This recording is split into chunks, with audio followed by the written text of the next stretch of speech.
Baik, Assalamualaikum warahmatullahi wabarakatuh. Kita lanjutkan kembali pembelajaran fisika untuk topik momen gaya.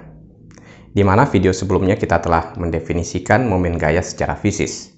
Dalam video kali ini kita akan melihat rumusan momen gaya secara matematis, atau bagaimana momen gaya itu diekspresikan secara vektor. Kita mulai.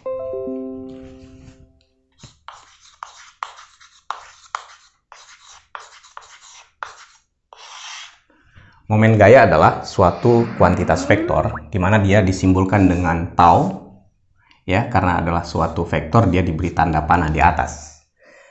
Nah, video sebelumnya kita telah mendefinisikan secara fisis bahwasannya momen gaya itu adalah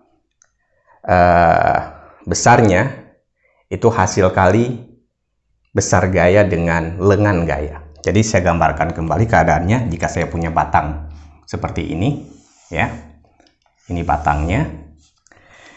Batang ini saya beri poros di sini, ya. Dimana poros ini nanti batangnya bisa berotasi pada porosnya. Jadi seperti ini. Ini adalah sebuah batang misalnya. Di sini saya berikan poros. Jadi di poros ini dia bisa berotasi. Oke. Nah, ini adalah titik poros sebagai acuan kita. Di titik sini akan saya kenakan sebuah gaya. Ya, saya sebut gayanya adalah gaya F. Nah, berarti titik ini adalah titik kerja gaya. Ini adalah titik kerja gaya. Titik di mana gaya itu bekerja. Nah, yang ini adalah titik poros, ya. Ini titik poros. Oke. Titik kerja gayanya kalau diukur atau dilihat dari porosnya, maka saya bisa ungkapkan atau tuliskan vektor posisinya. Nah, ini adalah vektor posisi untuk titik kerja gaya. Saya simbolkan dengan R. Saya pakai tanda panah di atasnya karena dia adalah vektor. Oke, jadi saya tulis kembali R itu, ya, kita sebut sebagai vektor posisi untuk titik, ya, kerja gaya. Nah, titik kerja gaya adalah titik di mana gaya itu bekerja, ya. Nah, kemudian F, ya, itu kita definisikan sebagai gaya. Nah, vektor posisi adalah vektor, gaya juga vektor, ya, atau saya tulis lengkap seperti ini. Saya tulis vektor gaya, ya. Nah, sebenarnya ketika kita sebut gaya memang sudah vektor gitu. Oke. Jadi ini adalah vektor, ini adalah vektor. Nah, jadi kita punya dua buah vektor, ya.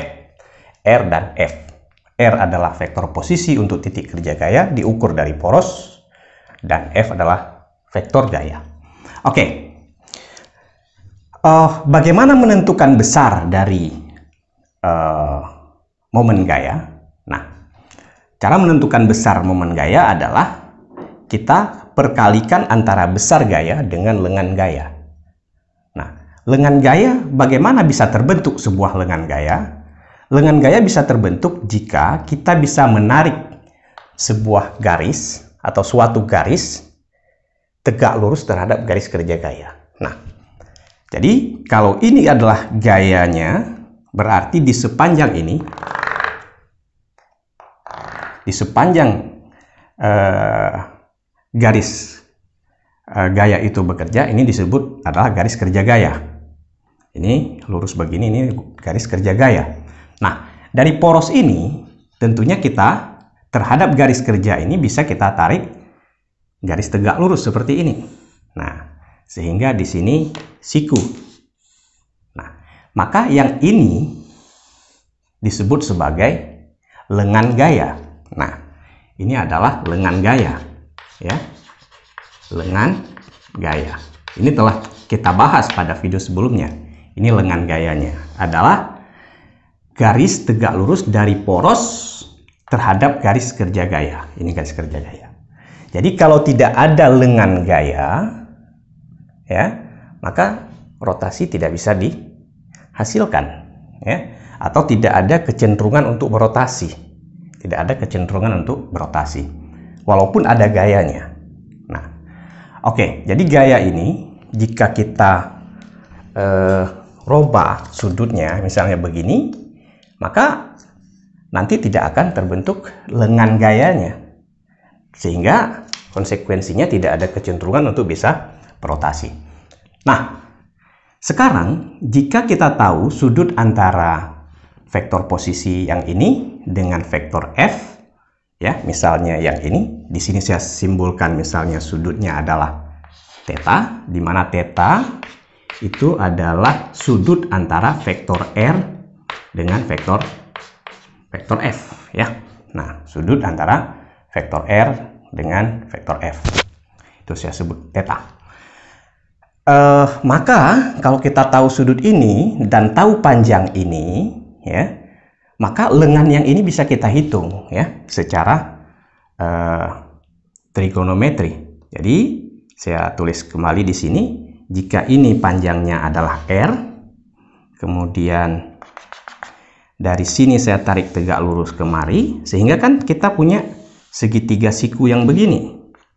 Nah, jika ini adalah sudutnya theta, maka yang ini adalah sisi di depan theta. Jika kita tahu ini sisi miringnya adalah panjangnya R, maka panjang yang ini, yang sisi di depan sudut ini adalah panjang sisi miring dikali dengan sinus untuk dari sudut theta itu. Maka inilah panjang lengan gaya. Nah, sehingga torsi, ya, besarnya torsi atau besarnya momen gayanya adalah kita perkalikan besarnya gaya, yaitu F, dikalikan dengan R sin theta, yaitu lengan gayanya. Nah, ini adalah besar dari momen gaya yang telah kita peroleh pada video sebelumnya. Nah, untuk arahnya, karena ini tadi kita katakan adalah vektor, untuk arahnya, karena dia punya kecenderungan berputar atau berotasi seperti ini, melawan jarum jam, maka disepakati, dikonvensikan bahwasanya kalau mutarnya berlawanan jarum jam, maka nanti ini akan menghasilkan torsi yang positif. Nah, positif itu artinya arah dari momen itu adalah keluar dari bidang papan tulis ini. Jadi ke sini arah momennya. Nah, kalau nanti misalnya gaya ini kita balik arahnya kemari, sehingga dia cenderung berputar searah jarum jam, maka kalau berputar searah jarum jam, maka kita pakai tangan kanan, kaidah tangan kanan di sini, maka jempol yang ini akan menunjukkan arah momen gaya yang masuk ke dalam. Jadi dia akan masuk ke dalam. Jika masuk ke dalam papan tulis atau bidang baca, maka torsinya disepakati negatif, ya. Nah, jadi positif dan negatif di sini artinya keluar atau masuk bidang baca, ya. Oke. Ini adalah representasi secara skalar. Jadi ini adalah skalarnya atau besarnya, ya. Ini adalah besar dari momen gaya. Nah, kalau kita perhatikan di sini, F dan R, besar F dan besar R, ya, dikalikan dengan sinus sudut antara R dan F, maka ini adalah, kalau kita lihat secara matematis, itu sama dengan ekspresi cross product pada vektor. Jadi jika kita punya dua buah vektor, ya, ini kita akan bisa gunakan cross product di sini, ya, cross product. Jadi kalau misalnya kita punya vektor A cross vektor B, maka nanti dia akan punya besarnya adalah besar A kali besar B. Jadi kalau besar itu tidak usah dibuat tanda panah di atas. Besar A kali besar B kali sinus sudut antara vektor A dengan vektor B.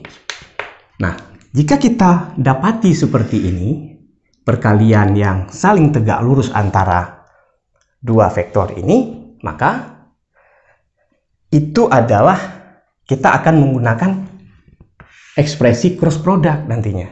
Nah, jadi untuk torsi ini maka diambil bentuk cross product untuk mendapatkan nilai mendapatkan torsinya. Jadi torsi di sini dipilih. Nah, jadi momen gaya atau torsi adalah hasil cross product dari vektor R dikali dengan vektor F. Kenapa R cross F? Nah, R cross F artinya R diputar terhadap F. Jadi kalau saya punya R yang ini, nah saya gambar di sini ya. Ini saya punya titik di sini. Kemari ada vektor R. Ini vektor R yang ini. Kemudian saya punya vektor F yang ini. Saya tempatkan di satu titik yang sama, top gitu. Ini vektor F. Nah, ini adalah misalnya adalah sudut antara vektor R dengan vektor F. Ya, saya sebut misalnya di sini theta. Ya, maka kalau bentuk begini, kalau kita punya vektor R dan F yang seperti ini, ya, maka untuk R cross F secara matematik dia seperti ini. Maksud dari R cross F, dia R diputar ke F. Jadi R-nya ada di sini, yang ini, F-nya ada ke sini. Jadi kita ambil tangan kanan kita tempatkan begini, ya, kita tempatkan begini, kemudian kita putarkan begini, karena ada F di sebelah sini. Jadi kita putar begini, R cross F, ya, R cross F. Nah, jadi kalau R cross F putarnya begini. Kalau diputar begini berarti jempolnya ke sana, maka akan menghasilkan torsi yang positif. Nah, ini akan menghasilkan hasil R cross F-nya akan kemari dia. Nah, jadi sesuai dengan yang ini tadi, jika mutarnya begini, maka torsinya tadi kan ini positif. Nah, torsinya positif, maka diambil begini. Diambil dalam bentuk ekspresi R cross F. Tidak dibuat F cross R. Karena maksud dari F cross R, jadi saya punya F begini, nanti saya putar ke R. R-nya dari bawah, berarti jempol saya masuk. Sementara ketika kita mendefinisikan secara fisis di sini, tidak seperti itu. Maka matematisnya akan dipilih bentuk yang torsi menjadi hasil cross product dari vektor R dengan vektor F. Jadi R cross F. Jadi diingat, cross product itu bentuk A cross B tidak sama dengan B cross A. Jadi R cross F tidak sama dengan F cross R. Nah, jadi seperti itu, ya. Kemana arah torsi ini tadi? Ya, ke sini kan, tegak lurus tadi. Ke sini, nah, keluar dari bidang papan. R di sini, taruh tangannya, F ke sana. Nah, ke sini dia. Ya, R cross F, ke sini. Jadi, yang ini, dia tegak lurus dengan F, tegak lurus dengan R. Artinya dia tegak lurus dengan bidang di mana R dan F itu bekerja. Oke, inilah ungkapan secara vektor. Nah, sekarang jika kita punya diberi tahu R-nya adalah, nah, contoh ya, kita lihat contoh atau di sini saja. Nah, contoh misalnya kita diberi vektor posisi di mana titik gaya bekerja, ya, R itu sama dengan misalnya 2i misalnya, atau 3, atau gini, jangan 2i, misalnya ini ke bawah ya. Kalau ke bawah, kalau kita referensinya begini, ini X positif ke kanan, Y positif ke atas, maka yang ini adalah Y negatif, yang R ya. Jadi kalau R ini ke bawah berarti negatif, misalnya 3J gitu ya, J topi. Jadi min 3J topi artinya 3 satuan ke bawah. Jadi min itu ke bawah. Nah, min J itu ke bawah. 3 satuan ke bawah. Jadi satuannya misalnya kita ambil meter, berarti ini 3 meter ke bawah. Oke. F-nya ke sana misalnya. F-nya misalnya F adalah berapa ya? 50 akar 3 I plus J. Nah, ini artinya si F ini punya komponen 50 akar 3 ke arah kanan, 50 satuan ke arah atas. Jadi kalau gambar F-nya adalah begini, ya, saya bisa peroleh nanti misalnya ini sepanjang 50 akar 3 ke kanan, ke atas sepanjang 50. Inilah F-nya misalnya. Ya, berapa F-nya secara total besarnya, maka ini bisa dikuadratkan, dijumlahkan, kemudian diakarkan atau dipitagoraskan antara komponen ini dengan komponen ini. Oke.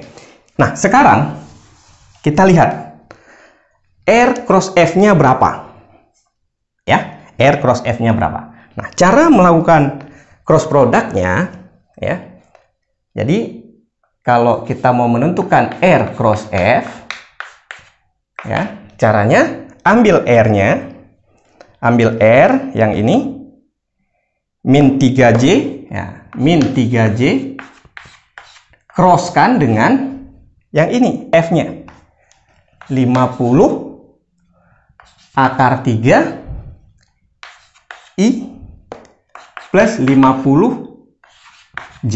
Nah, ini kita cross, ini crosskan dengan yang ini, kemudian ini crosskan dengan yang ini, di-crosskan semua, ya.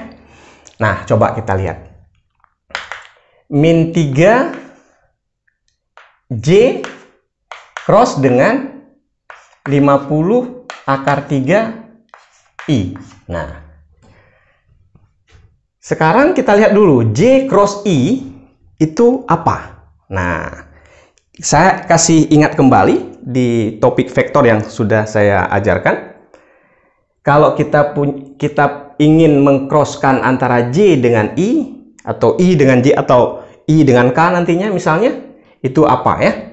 Nah, ingatnya begini, tuliskan I-nya di sini, I topi, kemudian bergerak lawan jarum jam, tulis J di sebelah sini, di posisi angka 3, kalau di jam. Kemudian di posisi angka 9 ini mutar ke sana, ada K di sini. Jadi di sini ada I, J, K. Ya, I di posisi angka 6, jarum jam. Ya, J di posisi 3, di pukul 3, yang ini di pukul 9. Oke. Jadi kalau kita nanti ingin I cross J, maka putar begini. I cross J, maka hasilnya positif K. Jadi kalau mutar begini, mutar tadi lawan jarum jam, itu hasilnya positif. Jadi hasilnya nanti akan positif. Positif apa? Positif yang ini. I cross J, maka hasilnya positif K. Kalau J nanti cross K, berarti kan mutarnya begini. Berarti kalau mutar lawan jam, positif I. Oke. Sekarang ini J cross I, berarti kita mutarnya dari sini kemari. Nah, J cross I. Nah, berarti ini negatif nanti. Negatif apa? Negatif dari K. Oke, berarti ini negatif K. Nah, J cross I berarti negatif K. Oke, negatif K.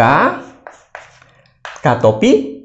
Kalau sekarang tinggal 3 kalikan dengan 50 akar 3. 3 kali 50, 150. 150 akar 3. Di sini ada minus. Minus ini ketemu minus ini jadi positif. Jadi saya tulis, ya, saya tulis pendek saja. Ya, jadi plus berapa tadi? 150 akar 3 JI K, ya. Nah, K. K topi. Nah, kemudian kalau J cross J, nah, tambah sekarang, ya, min 3J cross plus 50J. Nah, jadi kalau J cross J, karena J dengan J tegak lurus, ya, dan cross produk itu tadi ada sin di sini. Nah, kalau dua vektor yang saling tegak lurus, yang yang sejajar ya, bukan tegak lurus. Nah, J dan J kan sejajar, nah, segaris.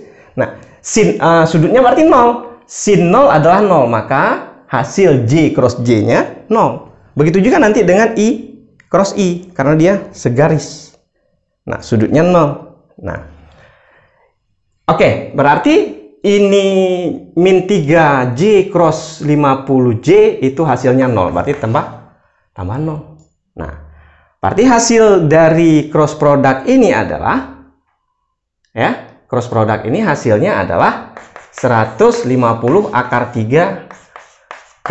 Nah, K itu berarti kalau I-nya pada sumbu X ke sana, ya. Jadi kalau I-nya sumbu X, mewakili sumbu X, J-nya mewakili sumbu Y, maka K-nya itu mewakili sumbu Z. Berarti ke depan ini kalau saya gambar. Nah, kalau saya gambar begini kan nggak mungkin. Nah, saya gambar begini aja miring. Nah, maka ini adalah K topi. Jadi ini seperti sebuah ruangan yang menunjukkan ke sana, ya. Oke, berarti kalau ini cross ini nanti ke sini, ya. Oke, jadi hasil dari R cross F-nya adalah 150 akar 3K jika produknya begini, ya. Oke, jadi soal yang kemarin saya pernah juga kasih contoh, ya. Ini panjangnya 3 meter. Oke, berarti saya bisa tulis ini menjadi 3 meter. Ya, berarti minus 3 karena dia ke bawah. Ya. Nah, kemudian yang ini saya tulis kemarin, saya beri nilainya F-nya itu 100. Ya. 100, kalau dia 100 kemari. Nah, kemudian di sini saya beri sudut kemarin 30 derajat. Nah, kalau ini 30 derajat berarti ini 60 derajat. Ya kan begitu? Nah, berarti kalau komponen X-nya adalah kemari, komponen Y-nya adalah kemari. Nah, yang ini adalah sisi di samping 60. Di samping 60 adalah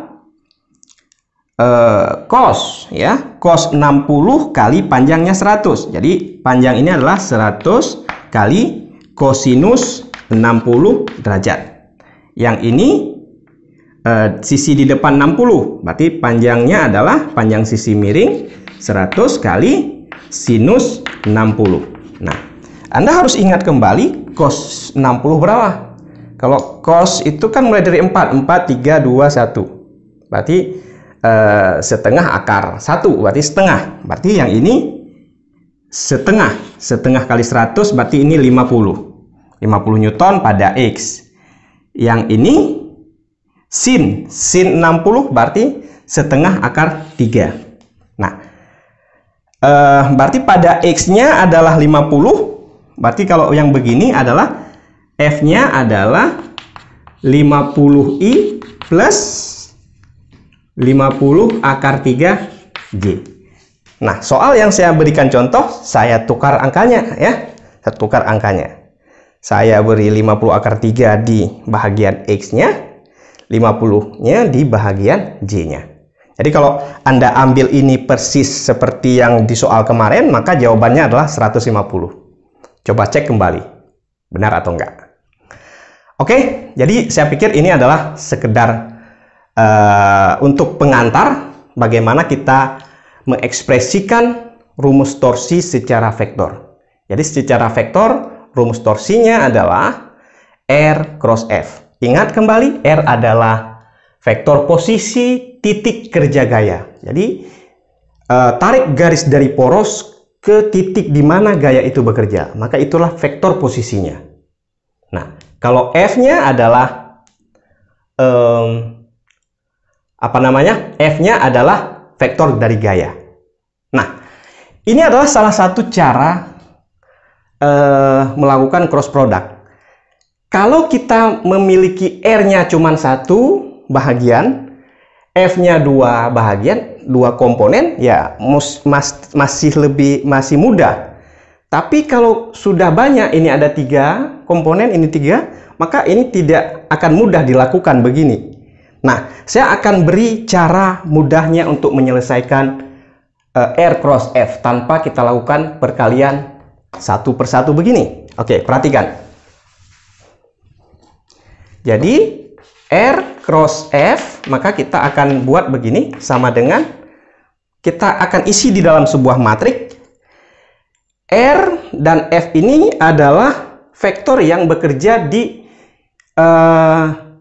sumbu X, Y, dan Z ya. Maka kita tulis di sini untuk X diwakili dengan vektor satuan I, untuk sumbu Y nanti diwakili oleh vektor satuan J, pada sumbu Z diwakili oleh vektor satuan K. Nah, jadi untuk langkah pertama kita tulis dulu vektor satuannya I, J, K di atas. Itu langkah pertama. Langkah kedua, ambil R, karena R yang pertama, maka tulis R di baris ini. R dia punya komponen I-nya ada nggak di sini? Dia nggak ada I kan bahagian R? R-nya tadi mana? R. Nah, dia yang ada J, berarti I-nya 0. J-nya berapa? J-nya min 3. Nah, tulis min 3 di sini. Kemudian K-nya ada nggak pada R? Nggak ada, berarti tulis 0. Nah, itu langkah pertama. Setelah kita tulis di baris kedua ini dengan nilai-nilai atau elemen-elemen dari R, maka kita tulis di baris ketiga dengan elemen atau komponen-komponen dari F ya. F-nya I-nya ada 50 akar 3. Nah, saya tulis di sini 50 akar 3. J-nya ada 50, tulis 50. K-nya nggak ada, 0. Oke. Setelah kita tulis begini, maka kita lakukan proses berikutnya. Nah, proses selanjutnya adalah ketika kita, nah, yang pertama gini, pertama sama dengan kita tulis dulu I. Nah, I, ketika kita mau tahu I, maka tutup I. Nah, tutup yang bahagian I ini kita tutup gitu. Maka yang nampak J dan K. Maka perkalikan min 3 dengan 0. Min 3 kali 0, 0. Setelah ini dikalikan, maka kalikan 0, kurangkan dengan 0 kali 50. 0 kali 50, 0. Berarti 0 kurang 0, 0. Berarti komponen I-nya nggak ada. Berarti I kali 0, berarti I-nya 0 ya. Tambah, setelah I kita tulis J. Kalau J yang kita inginkan, tutup J. Tutup begini. Nah, kalau tadi ketika di I saya kalikan dari sini kemari. Ketika saya lompat ke J, maka saya kalikan dari sini kemari. Ya, 0 kali 50 akar 3, berarti 0. Kemudian kurangkan dengan 0 kali 0. Berarti 0. Berarti bahagian J-nya juga 0. Berarti I-nya 0, J-nya 0. Sekarang K ya, plus K topi. Nah, kalau K tutup K. Nah, sekarang kalikan 0 kali 50. 0. Kurang. Ya, kurang. Min 3 kali 50 akar 3. Nah, karena hasil dari min 3 kali 50 akar 3 adalah min 150 akar 3, ketemu dengan min di sini, maka jadi plus 150 akar 3. Maka jawabannya adalah 150 akar 3 K topi. Persis kan?